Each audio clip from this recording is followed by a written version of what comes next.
So my name is Immaculé Ilibagiza. I was born in Rwanda, in this little country in central of Africa, Central East. And I live in New York City, in America, with my family.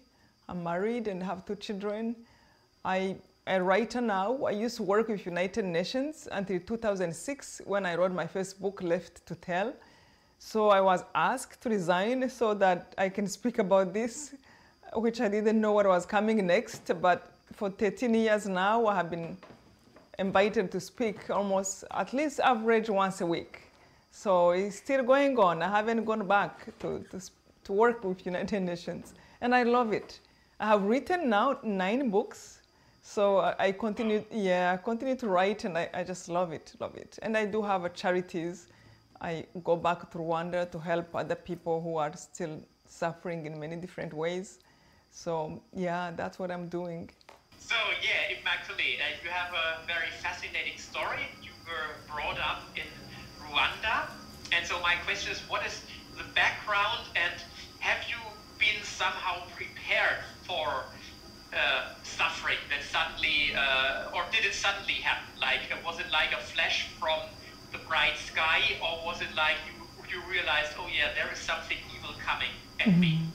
Oh, thank you again. Good question. So I grew up in Rwanda, and in my village, I grew up seeing people who loved each other. You know, as a child, if I was tired, I slept wherever I was, and they gave me a bed. And then evening, they would pick me up and take me back home. So I grew up in a place where I felt people trusted each other. In my family, we talked about people who needed help, you know, people who were going through bad situation, how we can be of help for them. We spoke about the good things, and weddings and parties were happening in the country. We had a lot of tradition. When a baby is born, literally all the children have to go to that house to be fed and to welcome the baby. So I grew up in a place like that.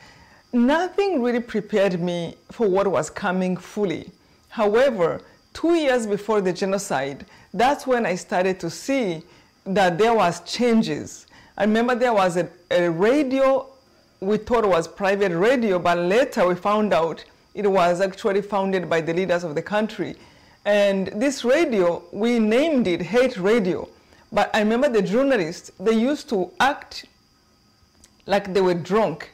So they would say things like, about our tribe, they would say, that tribe, they are not human beings. They have horns, they have tails, and they would laugh. And then they would say, give me scotch, and they would act like they are drinking, like whiskey, and then they would end up just talking so many horrible things about us. So it became like jokes. But I always wondered, why is nobody stopping that? This is a country where being kind to one another matters. That is a country where if you insulted somebody, even neighbors alone can come to, you know, to help to bring justice to the situation. Why is nobody doing something? This is not a place where there's just chaos. So that was preparing me, what is going to happen? If things keep going bad like this, what is going to happen? I also remember that a year before the genocide, there was a lot of stealing, and again, people would go unpunished. I still remember one time I was in a bus, I saw a man, a bandit on the street, pick up a lady in their hands, remove her shoes, remove her clothes, and they run in her bag. And I said, where is the police? The police was watching, actually. And again, I grew up in a place where you don't say something bad. You don't, you know, you have to help the older person when they're weak, the sick person. What was going on? So the evil was escalating. That's what I saw. And that always made me question what is going to happen. We knew in Rwanda there was 2 tribes, Hutus and Tutsi, and we knew our tribe was not well loved. We grew up, and if you didn't have a scholarship, they told you it's because you were Tutsi. But it was almost a part of the whole policy, what was there. And I remember my parents used to tell us, well, since you are not well liked politically, you just have to behave better twice, you know, twice better than the other people. You have to study harder, twice harder than the other people, so that you will have good credit, because as a tribe, we're not being liked. So we never had to have this resentment or angry or expecting to talk about what worse can happen. But when the genocide started, I still remember my mind went back to that radio. Everything that was escalating slowly. This must be what was being talked about. This must be the reason why evil was taking over this much. But what happened during the genocide, it was beyond my wildest dream. I never imagined such pain. I never imagined people becoming evil, like another human being would wish to harm you, to hurt you, to make you suffer. It was evil that I didn't think was possible, but I definitely saw it. Wow. So within only 2 years, the whole society changed, and suddenly the genocide started. And so how have you personally experienced the start of the genocide, and how did you have to suffer? And how did it feel for you, all this? The suffering was a lot, and it was, again, like I said, the worst thing. So when the genocide started first, we put on the radio, literally one morning we woke up and they said the president of the country was killed, and within 15 minutes we started to hear on radio that families were being killed. So it wasn't one person or two people, it was, the radio were reporting things like 8 children and mom and dad have just been killed. 5 children and mom and dad have just been killed. And I still remember my father one time, he said, this never happened before, where they kill a whole family, which of course is the reason why they call it a genocide. It was actually the attempt to eliminate a whole group of people. They have made lists, they have prepared it, they knew completely what was going to follow. Maybe when the president dies, then what were they going to do from right after that? And that's what they have started. That alone was very scary. So I remember by the second day the whole genocide have started, my dad asked me to go to hide to the neighbor who was from the other tribe and who was, of course, a good man. You know, and I really have to say this, not everyone was bad in the other tribe, which is, we know in the world, there's no such a thing as bad people just because they come from that country, that race, that tribe. There is always people who choose to do bad in every group of people. So I remember my father used to tell us, don't judge people and put them in boxes. If you judge people like that, you will miss out many angels in your life. You don't know who God is going to send you to help you when you need them most. And then if you have judged that whole group of people, you will chase away the whole group of people, anyone who look like them, who speak like them. So we used to think, oh, Dad is teaching again. But when the genocide started and he sent me to this man who was supposed to be our enemy, you know, and yet he trusted him because he knew his heart. Because he had made himself, you know, he was a friend of his. So I went to the neighbor. The only thing I left with, I remember, you know, my family came from a Catholic family. We practiced faith. My father gave me the rosary, and that's all I left with. I went to this man. I was still thinking it was going to be 2-3 days. So I went to the man. He was actually a Protestant pastor, and he put me in a small bathroom, 3 by 4 feet. I remember the first time he said, stay here until the troubles goes away. So he went back, and I remember I was complaining, how can this be? This is too bad. How can I sit in this 3 by 4 feet? I mean, 3 days before, I had a scholarship in college.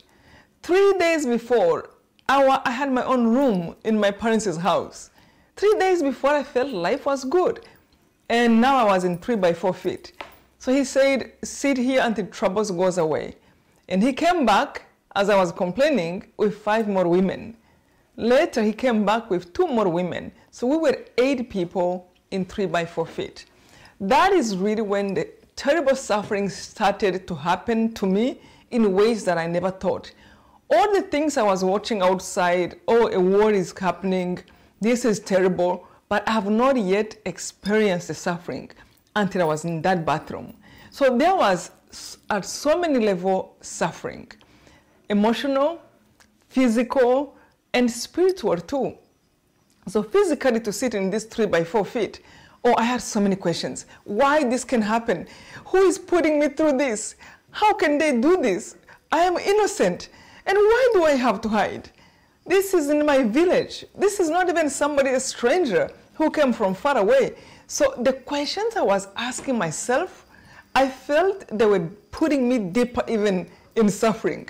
Because the more the situation was unfair, the more my suffering was justified, the more angry I got.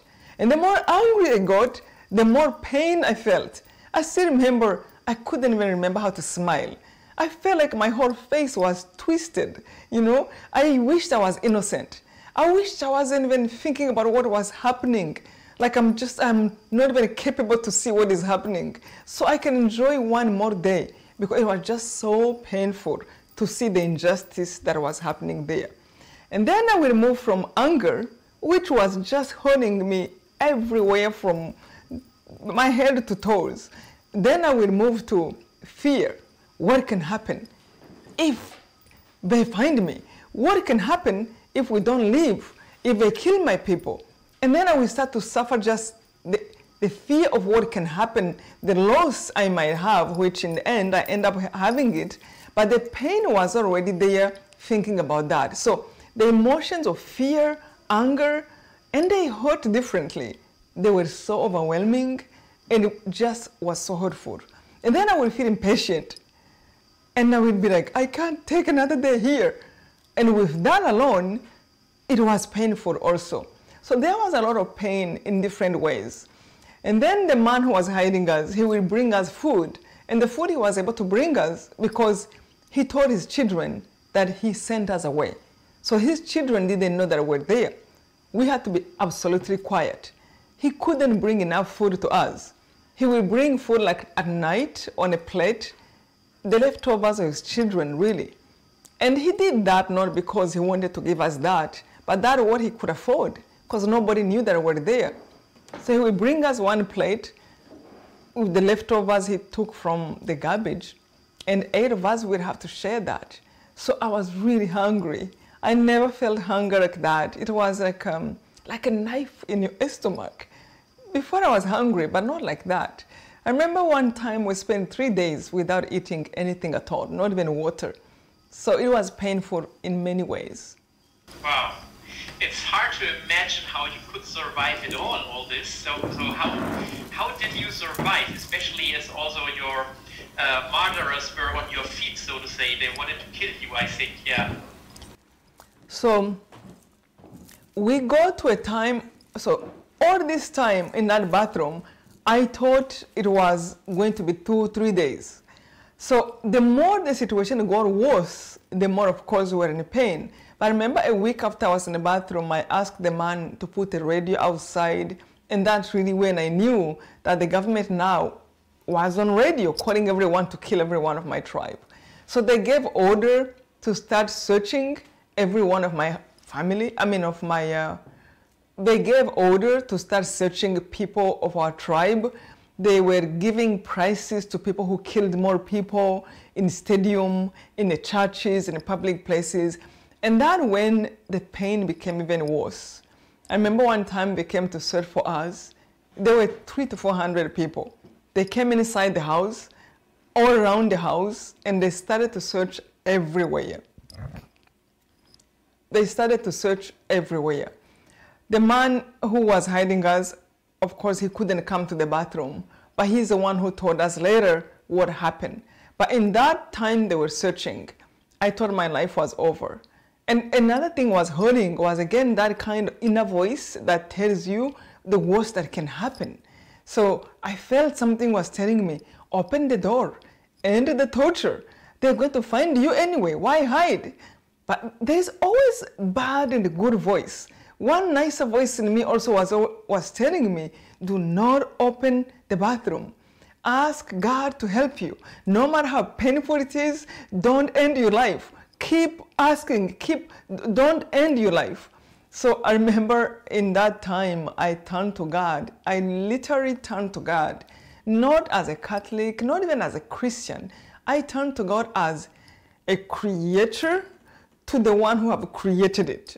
I remember asking God with every cell of my body, if it is somebody who created me, if it is somebody who controls my breath, Even somebody who put all this together, the moon, the stars, I am begging you, give me a sign that you exist. And if you give me a sign that you exist, I promise you, I will keep seeking you. I might not understand everything about you, but I will try to understand how all this is here and keep asking you. Because I knew that the good God I knew, He's good and He's all-powerful. But there is a condition too. I must trust Him, that He is with me, because my part matters. And I remember after I asked God, you know, who made me, I said, if you can hear me. Again, I grew up as a Catholic. I literally could have gone like, okay, let me just say the prayers they taught me. But I wanted to know that. I wanted a relationship between you and me. And I don't even think I ever questioned if you are there. I remember asking, if you can hear me, don't let the killers open the door of the bathroom today. If they don't open it today, I will know that you are there. And if you are there, I promise you, I will seek you all my life and how you act. Because right now, I don't understand how children can be dying, innocent people are dying, and then there's a good God. And then I thought, well, if I don't know Him well, I can't judge Him. So let me maybe get to know God, but first I need to even know, are you there? So I remember after I asked God, if you are there, don't let them find the door of the bathroom. Don't let them open this door. Just one little sign. After that, I didn't hear anything until about 5 hours later, the man who was hiding us, he came to the door. I thought they found us. And then he told us what happened. He said they made a circle around the house, and then they went in every room, under the beds. They went in the ceiling of the house with flashlights to make sure no one was there. They went on the roof of the house to make sure no one was laying there. That's where they found the people every day. And lastly, the man told us they came right to the door of the bathroom. One of the killers touched the handle, and before he opened it, he told the man, we trust you, there's no one here, and they turned around. How that happened, I can't really understand how to even explain that. However, when they left, it was really that time I said, I am going to know who is this God because I can't explain what just happened. And I remember I took the Bible, I asked him to give me the Bible, and I started to highlight, to read, to understand. First, I was asking questions like, why did you create me? I know for sure you are there, but why did you make me? And I felt like as if that nice voice was speaking back, now that I was asking questions. Well, why do parents have children? Because look what I have gone through myself, and yet look, I have children. But my question was, why would you put me in a place that is so messy, that have all these bad things happening? If you love me, why would you even create me in the first place? But I felt like, well, why parents have children? So that one was good. Then how long am I supposed to be here? In that moment, I realized that every single person who lives on earth, they really are passing by. We are all passing by. Then again, I wanted to base it on the Bible. What is after this? There is eternity. And it's up to you how you do it. Live this tiny life where you want to spend your eternity, in goodness if you have done good, or even in hell if you have done bad. But I just remember literally taking a pen and drawing life in heaven, in the paradise, which can be forever good and perfect, and eternity, and then living life here on earth, which is, let's say, 100 years. This became like a little dot compared to eternity. This little dot became like a blink in a lifetime compared, to eternity. Then I remember saying, even if I suffer here, who cares as long as I go to a nicer place after? Who cares if I do good and remain good? And I remember starting to ask myself, let me think about athletes. The athletes, they work so hard. They go through so much pain for sometimes a reward that will last a short time. And they're happy in their suffering. They break their bones, they go back to train again. And when I was asking myself those questions, I wanted to know, so why they go back? Because they know what is coming. And why can they be smiling and happy and still do good? It's because they know the reward they're going to receive. And for me, I wanted to see that reward for eternity. And that's when I started to read and trying to understand, what is heaven about? Oh, I mean, I really encourage people to read about heaven because it's a good thing to work towards. The roads are diamond and gold. There's no more pain. It's all a bliss. Even when I read, about people who have gone through the near-death experience, they speak about this beauty that is just peaceful. But also, they review their life. They speak about that. They see a review of their life, if they have done good or they have done bad. So I really remember thinking about that. That helped me, as you ask me, how did I even survive? That helped me so much. Thinking about what can come, knowing that everybody in the end die, knowing that this little life is really short, even if you live 100 years, but there is eternity after that. Knowing the example like of these athletes who work so hard in pain and yet they are motivated, that's when I felt I can take what I'm going through here as long as I work towards a goal that is more eternal, and that is doing good, being good. And I still remember that time I started to read in the Bible. I felt like every word was speaking about forgiveness. I'm like, no, I can't forgive. Don't you see? My situation is much worse and it's different. So it was through the thoughts, the trying to understand life, the meaning of this life, where do I come from, why am I here, how long am I supposed to be here, what comes after, then what am I supposed to do now, which is, let me do good. I want to face that God. I want to go to that heaven. I want to even face that review of my life and say, you have done good. It was really through those thoughts that, in prayer, which I prayed a lot, not like I prayed before. Before I felt like I repeated prayers, people said things, then I said things too. But this time I was saying things I know they are good and kind and had to come from my heart, that I'm in this life to be part of this. Even as painful it can be in this bathroom, I have to be a part of this in a good way. To be a good neighbor to the ladies we're together. To be kind to them, even if we can't speak. We were 8 people in 3 by 4 feet. Sometimes being kind meant to give another lady a chance to stand up, to stretch, or to be on the side, to listen to her tears, to listen when she was shivering and scared. Let me see how can I be a part of this in a good way, in doing my part to love. Wow, yeah, that's really a suffering that I have never gone through such a situation. Death is immanent somehow, and you are squeezed in this little room. And as far as I know, when you were released from that room because the genocide was over, you actually experienced or heard that your family was completely killed by the other tribe. And now when you look back, what did you feel about the perpetrators at that time, and what do you feel today? And did you ever wish for revenge and justice and so on? Or, yeah, what do you think about that? So when I was still in the bathroom, I felt a lot of anger, and I felt justified. And again, the worst thing was the more justified I felt, the more angry I got. And I realized that anger was literally holding my body. I felt anger. I still remember sometimes I would feel like my blood would be running faster because I was angry. My heart would be beating faster because of my anger. And I would be sweating out of anger. So I had a lot of thoughts of revenge, and I felt justified, so I thought the maximum possible. I still remember thinking, well, I'm going to be a soldier, not to protect the country, which good soldiers, that's what they do, but to revenge my tribe. I thought I would fly planes when I get a chance, and then throw grenades all over the country and blow it. And then I would kind of go through this too and say, well, if I do that, even people of my tribe will die. And I didn't care. That's where my anger was.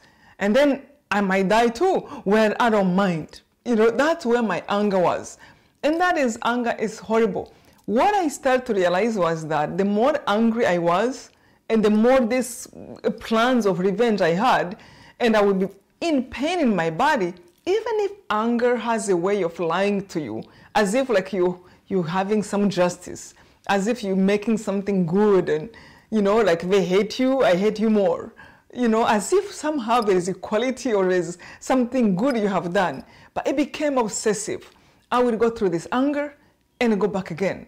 And I go back again. And you think you are done, you know, I will go to the beginning again. And then I will do that. So my body was becoming just such a place of a lot of suffering because of my thoughts. However, I started to see when I was praying, when I was trying to find a meaning to this whole situation, meaning not necessarily to understand the evil that was being done, but just to see the plan of my life. And what can I do as a person? The more I was praying, the more I saw there is heaven. Life doesn't end here. Understanding that everybody in the end die, what can I do with my life? The more I realized that my suffering was reducing. It wasn't as much. And I came actually to a place of forgiving when I was still in the bathroom because it was so painful. I remember one time I went on my knees and I begged God, you know, the God I read in the Bible, the God who can do all things, I'm going to challenge you. I want to ask, how can I don't want to live like this. I know you don't like anger, but how do I forgive? How can I be? I remember reading many stories in the Bible of Job who lost everything. And all that was making me feel like, okay, I guess there's somebody else who have gone through this. Let me see how did he deal with that. This man was not angry. I mean, he kept loving God. He kept wishing good, not to wish other people to go through bad things. How is this possible? I remember also reading a lot about somebody like Daniel in the den of lions. These stories are stories that have happened. And then I said, you are in the den of lions and they didn't eat you? So you mean this God can do this if you put your trust in him? So all that was that, okay, I'm going to try you. If you can do this, I'm going to try you. And the more I wanted to try fully to be that person who believes in God, I had a part to do too. And one of the things I kept realizing was, he doesn't like anger. He wants us to put justice in his hands, not me as a person to want revenge. Because you know what? I really don't even have the whole picture. Now that I have forgiven, after I was able to forgive, I realized that my anger was also victimizing even the innocent people. So I have become blind out of my anger. I didn't even care. I didn't even love myself. I didn't care if I die among those people too. So the anger was very unreasonable after I was able to let it go. I realized what it was. It was painful, but also unfair and unreasonable. So when I was thinking about God and his ways, I remember saying, I will try to do what you ask me, but I will hold you to your own words. You said if I do my part, you will do yours, and if I trust you, all things are possible, but I need to do my part too. So one of those was let go the anger. Then my question was, how? How do I? I mean, for the 3 months we spent in that bathroom, the whole conversation was inside. It was like my whole world inside was so much bigger. But I wanted to follow, I had to follow a few things for me to be able to claim also the answers and the promises God gives to be the ones to come through. So the anger happened. I was able to let go the anger when I was still in the bathroom. I remember one time actually I was thinking about Jesus when he was on the cross. And I said, you went through that? Why did you? You know, I mean, all my life I went to church. But this time I wanted to understand, not just to be told. Why did you do that? Because I love you. I felt he was like speaking back. I loved you. I wanted to save you. But why didn't you save us another way? You could have just come like the Pope, you know, dress nice and be just like a powerful person and rich. And why this way? I literally felt like Jesus was speaking back to me. I went through this so that if you ever go through anything close to what I went through, remember I was there before you. Learn from me. I went through the suffering too.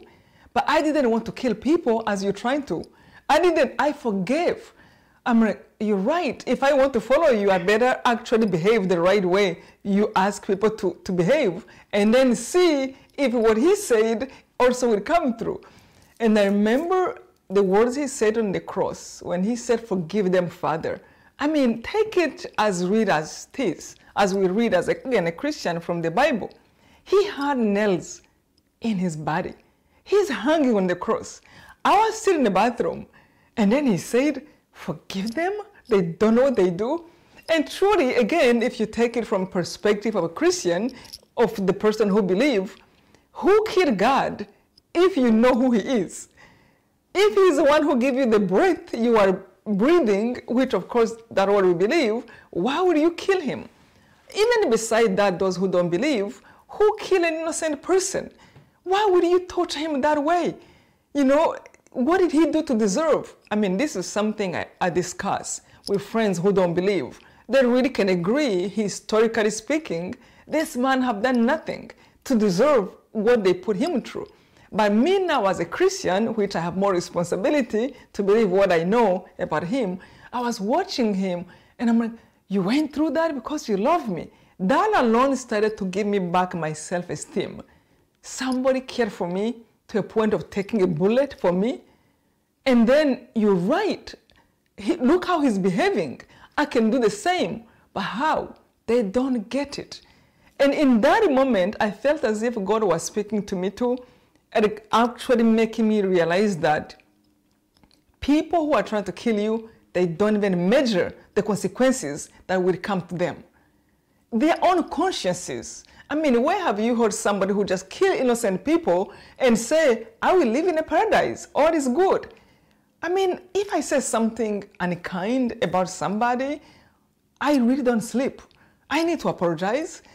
I'm a Catholic, I go to confession a lot, or go just to apologize to God, or reconcile with the person, or do something about that. I regret it. So imagine somebody killing somebody who is begging them for mercy, which they did in Rwanda. That when I realized, no, they don't get it. They can't even live with their own consciences after what they have done. Second, look at now, you know, almost 30 years later, in Rwanda, people who killed, some of them are running in Congo, you know, in the forest, others are in prison. Obviously, they didn't know what they were doing. And I truly believe that for everything. If I treat somebody unkindly, I come to regret it. In the moment I do, I don't know what I'm doing. Because sooner or later, I will regret that.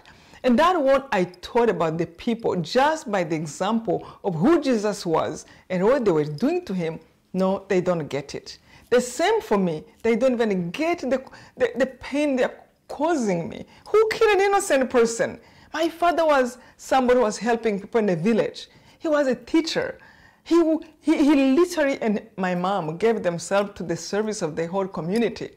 And the truth is, to this day, people in the community, they actually built a little church and they called it after my dad. And those are people from the other tribe. That time who didn't hide him, but now who say, we lost somebody who was really good for the community. So they did not know what they were doing. So when I saw that, it was really that time I realized anger does not help. It does not serve anything. My revenge will only add up to the number of madness. I still remember an image I felt in my, you know, to see just like an imagination of what that felt like. It felt as if the world all of a sudden was divided in two parts, a part of love and a part of hate. And each one of us belonged to one of those two.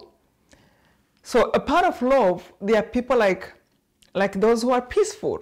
You know, people we know in the history of peace, like Mandela, a man who got to prison for 27 years and comes out speaking about peace and, you know, reconciliation.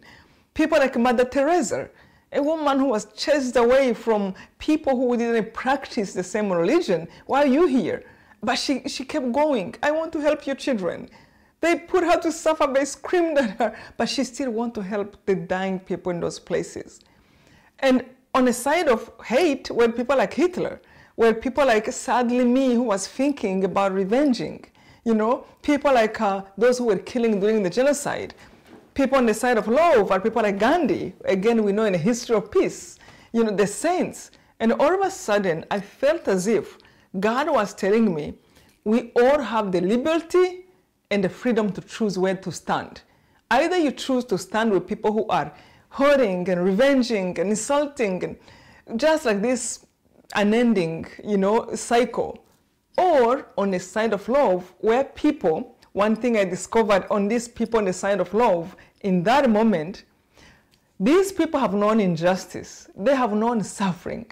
But no matter what they go through, they come out and defend love and defend justice and defend truth. Defend truth. So these people, they have known what it is to be treated unjustly. They have known how to be treated with hate, but it doesn't matter what they feel about what hurt them. What hurt them is injustice, is lies, is, it is all the bad things like that. And they want to go against them, not about people who caused it. The evil is not the person actually, is the evil that is using that person, in that person. Because it's not one person who hates. And the genocide didn't happen just in Rwanda. Wars don't happen just in one country. When people accept the same horrible, evil ideology of discriminating each other, hurting each other, they are going to do the same. When I saw that, I felt I knew where to stand. I'm going to stand on the side of peace, on the side of justice, on the side of truth. No matter how I hurt, I will keep defending what is right. When I saw that, it is really that time I felt, it felt good. It felt like a huge luggage was lifted from my shoulders. The luggage of anger, of wanting to revenge, of always just like dealing with this evil, taking justice in my own hand. I want to be on the side of love. I want to be like Mandela. I want to be like Gandhi, Mother Teresa. These are the people who are strong, not the ones who revenge. And I felt so free. And this is funny. I wrote this in my book, Left to Tell. I felt like literally my body was like lifting from the ground. I felt such a peace, the obsession of anger, the pain I was feeling about fear, my body, it was all gone. The moment I was able to let go of the anger, the moment I decided I am going to pray for the killers so that they can change their hearts too, because I believe in prayer. I am going, if I have a chance, to speak in the name of truth, of justice, of goodness, so that maybe they might change their mind too, as I changed my mind. If I was on that side wanting to revenge, now I was on the side of wanting to speak about what is good, why not them? And that also gave me a chance to realize that nobody is evil. People choose evil, but they can choose otherwise too. We can change. People are capable to change. And maybe they need people who inspire them more. So that's why I truly believe that we should never be quiet when we know something good, when we want to share a good principle, when we want to share a lesson we have learned. We have to speak, because if I was able to change, why not another person? So after that, the genocide, 3 months, the genocide was over, and I was able to come outside. The war was over, because the bad guys who were killing in Rwanda, they ran away from the country after killing 1 million and plus people. The very first night I came out, I was hoping that maybe somebody in my family was still alive, maybe was hiding as I was. And we were in a refugee camp, that's where the soldiers took us. The first hour I have to find out if somebody knows what happened to my family. And actually, I found out in that hour that everyone I left behind was killed. My mom, my dad, my grandma, my grandpa, my 2 brothers, my best friends, my schoolmates, my neighbors. Everything we owned was destroyed. Our homes, our pictures. You couldn't even have something that reminds you that you had the family 3 months before. And I remember crying so much. And I didn't want to think about the things of God, because they felt almost to be true, too good to be true. The things of trying to make sense of life and prayer, it felt too good to be true. And I remember through my rosary on the side my father have given me, and I cried like 5 minutes. And after those 5 minutes, I felt as if somebody was holding me tight. These giant hands, and something was reminding me, hey, remember, the journey of your loved ones is over here on earth, but not in heaven. As you know, And your journey is not over yet here on earth. And you don't know how long it's going to be. It might be 1 more hour, 1 more day, 1 year, 10, 20, 30, 50, 60. But whatever that is, only God knows. You don't know. And the truth is, nobody among us can ever have the guarantee to live even 1 more day. Every day we hear somebody who passed away here and there. But I felt like the voice in my heart was reminding me, it's up to you how you choose to use your life. Moment by moment, again, because you don't know about tomorrow. You can choose to be kind or to be mean, to be uplifting or put down, to be loving or be hateful. But if you choose love, if you choose kind, I am with you. I will help you with whatever you need. I literally have learned to listen to that voice inside, and then which is a voice we all have, of course, nothing too, strange. And nothing was like, oh, speaking from outside. It was just my heart inside. And something was reminding me, hold on to the good, and you will receive help you need. I literally, within those 5 minutes, I cleaned my tears, and I started to look around to see, you're right. I might not even have 1 more day to live. But how do I want to spend my last day, if that will be the day? And something was like, well, get to love somebody. I couldn't even know, how do you love somebody when you have nothing? We were in a refugee camp where we slept on the ground. And the food they can give us was the soldiers. The food the soldiers could give us was the powder milk they mixed with bad water, or cheese, crackers. That's what they can give us. That's what they had to give us. And we had only 1 clothes. I had 1 clothes on my back for the past 3 months. I felt that nice voice in our hearts, the voice of good. We all have the voice of love. We all have that always encouraging and, telling you to do what is good. Something was like, go speak to that lady who have no one to speak to, who is shivering and who is crying. Go just ask how she feels. If you listen to her, you have done your part today. You have loved somebody. Because I felt like the voice, the whole goal of this life was about loving. What do I have now? The strength I have today, what can I do? How can I love another human being? Because we have to serve one another. That's how I felt was pulling me. There was people who still have wounds, after the genocide. And I felt God was in my heart, was telling me, go ask that child what it feels like. If you can help. Go just put your hands over their shoulders. Go look at them and ask how they feel, if you can help anything. And I will do that. And every night, I remember we were in the refugee camp on the ground, under the stones and, mud. I would look to the sky and pray, say my rosary, and I will tell God, if you choose to take me, I think I have tried my best. And that, to me, that was everything I felt my job was every day. And to this day, anytime I wake up, I really realize that, I'm still here. Let me use another day to do something good.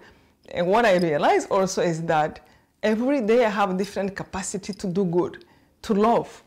Because as a writer, now I have to choose what I write. And what I put in my books, is it useful to another human being?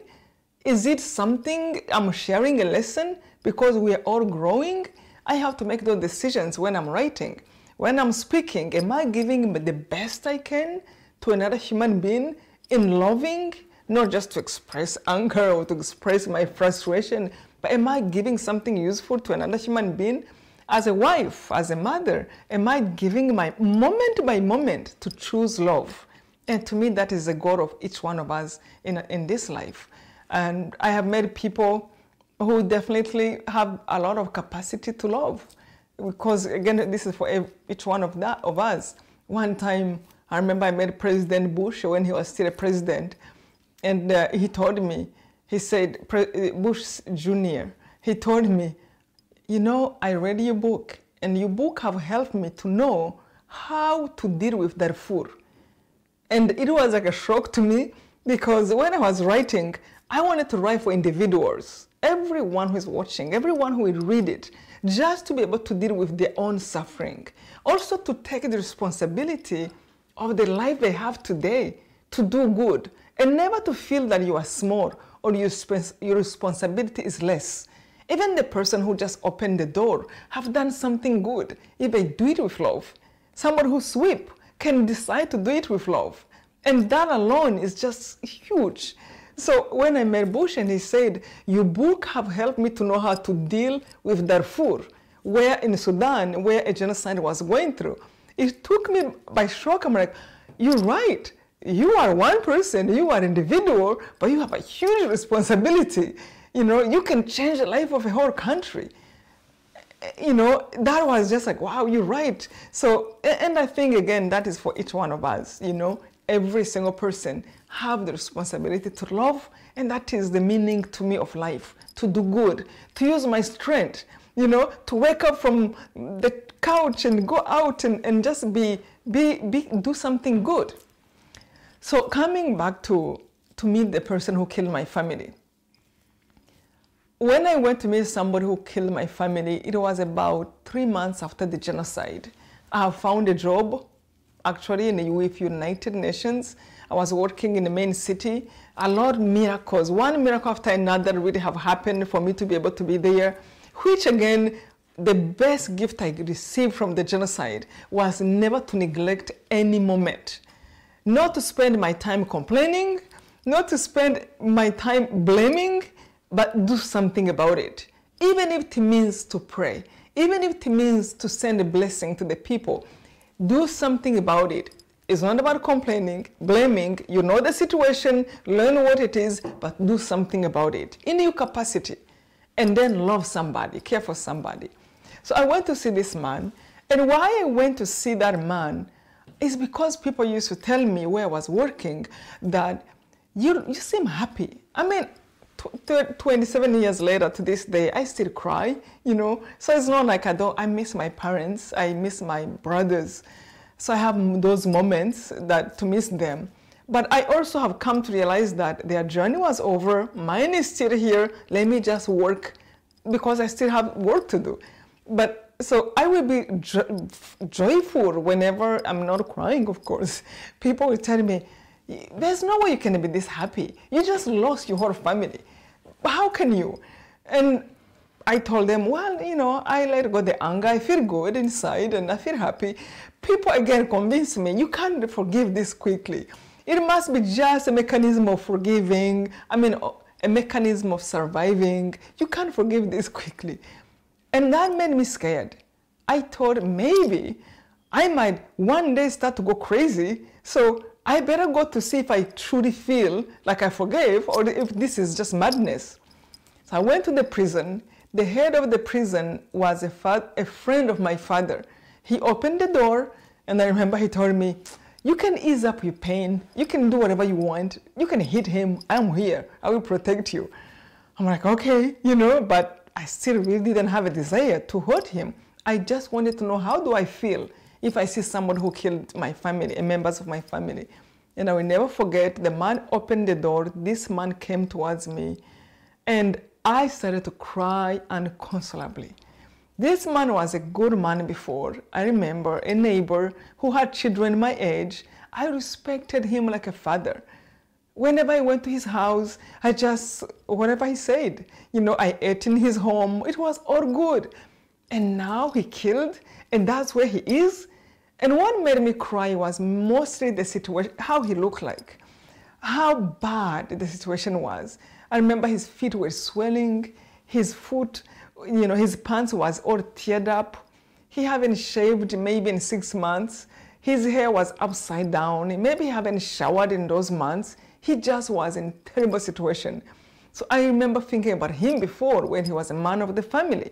It was as if the words I felt when I was hiding, when Jesus, he said, forgive them, Father, they don't know what they do. I realized that this man, there is no way he knew what he was doing.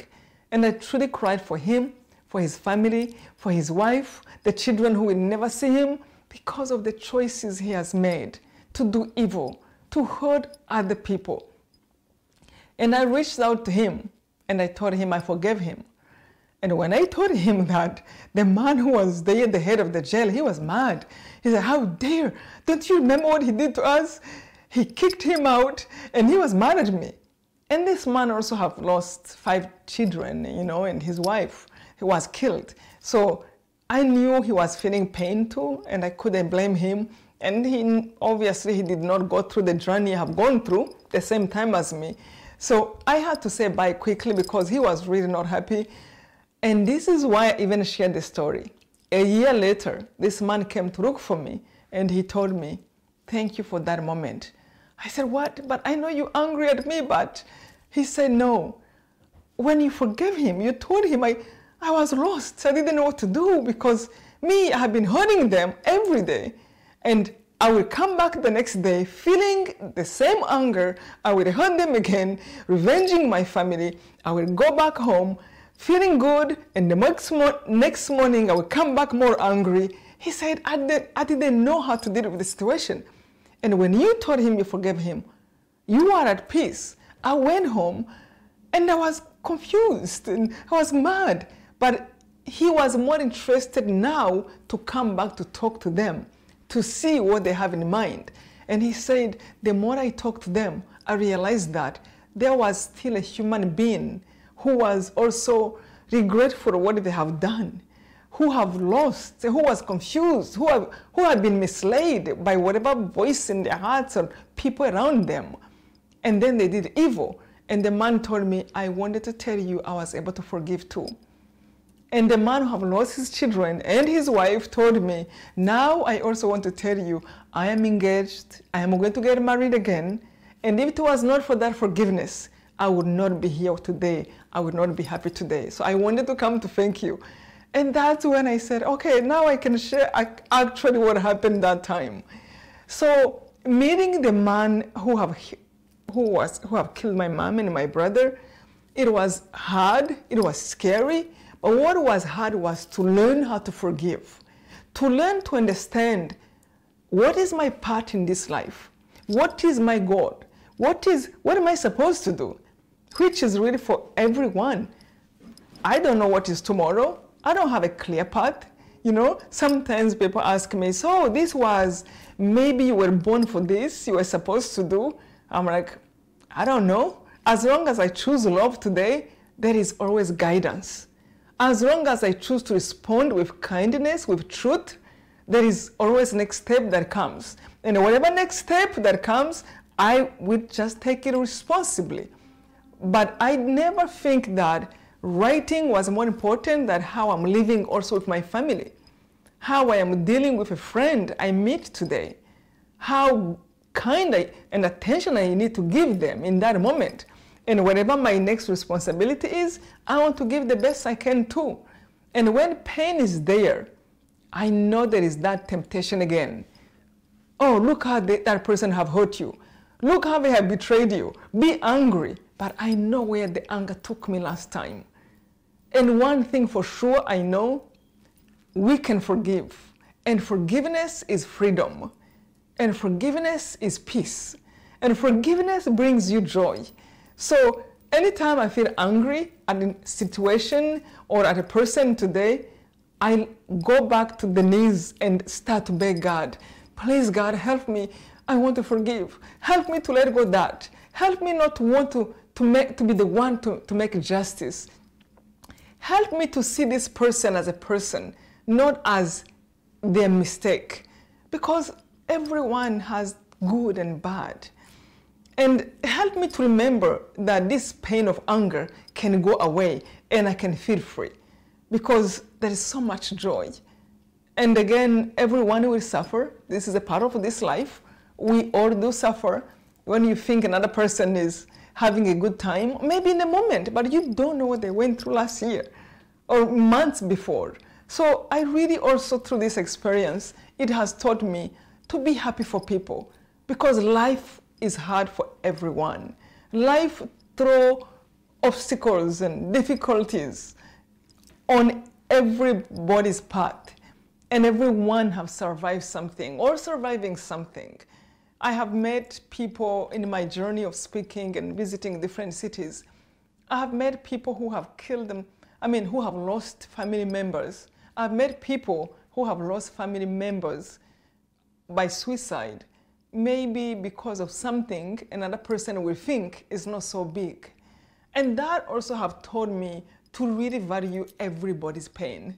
If somebody tells you they suffer, please pay attention. Listen to them. It's not the amount and how big, how small, it's what they feel in their heart. Show them love. Show them understanding.